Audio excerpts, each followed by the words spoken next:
I've seen this in my personal relationships, and it's the same mechanism. It's the same energy. And so, yeah, that was just one of the many profound experiences that I had with him that really just ended up applying to my entire life.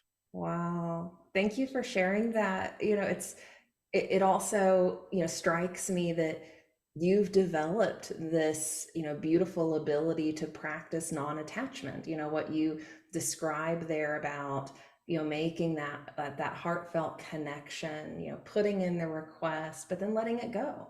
Like that's so crucial to that miracle process, that manifestation process, and in whatever way, we're creating or bringing new energy into the physical. And I think it's giving me this opportunity to reflect on how that master student relationship mimics the relationship with God. He's teaching you how to be in relationship with God.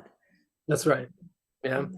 Yeah. Um, and and how to be in a relationship with God through the nature, Mm. right? And the nature being all of creation, Right, right. right?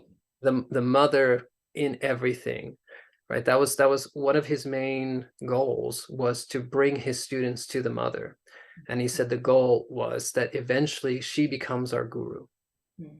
right? She becomes our teacher. And that's how he spoke about Jesus.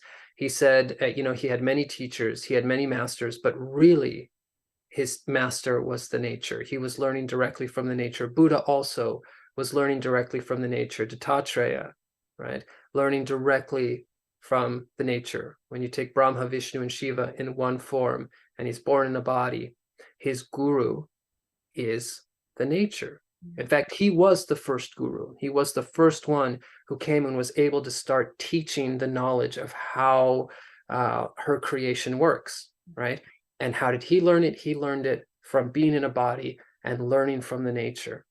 Right. You mentioned earlier the term guru, parampara. Yeah. Can you describe that briefly for the audience? For anyone who may not know, you're talking Yeah, about yeah. Maitreya and the mother and this lineage of gurus. What is the guru parampara? So parampara literally means lineage. Yeah. So it's literally the lineage of gurus. And that lineage goes all the way back to the first guru, Dattatreya. And so before that, you can imagine that in the creation, everything and everyone is completely covered by illusion. If you're in the creation, you're only experiencing illusion. You're only experiencing the Maya, right? You're not experiencing the reality of God in the creation and in the illusion. So Dattatreya is the first one who's born. And again, he's all three of the male trinity in one form. So the generator, the operator, and the destroyer, the three principles of God in one form, and they are born to a woman saint named Anasuya.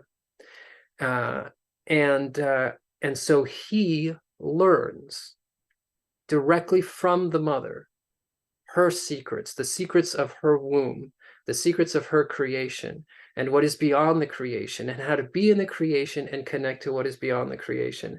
And now he starts to teach others that, and that creates the seed of the lineage, Mm. right? So basically, you can think of it like a tree, right? So at the root is the Dattatreya, and then he starts to teach others. And essentially, what he's teaching them is the science of awakening the soul, and the science of merging with the mother, the science of merging with the father, with Shiva. And so now you start to have these awakened souls within the creation. And these awakened souls awaken other souls, who awaken other souls, who awaken other souls. And that lineage, right, from that moment until today continues unbroken in all of the great traditions, in all of the great spiritual traditions where there are awakened and enlightened masters who have that connection.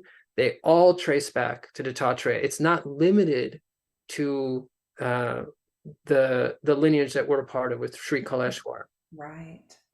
There are many lineages, right?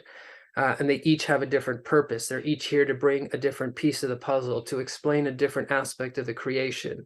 But when you enter into that lineage, when we find a person who is a part of that lineage, and we open our heart to that person, and basically we bow to the guru principle,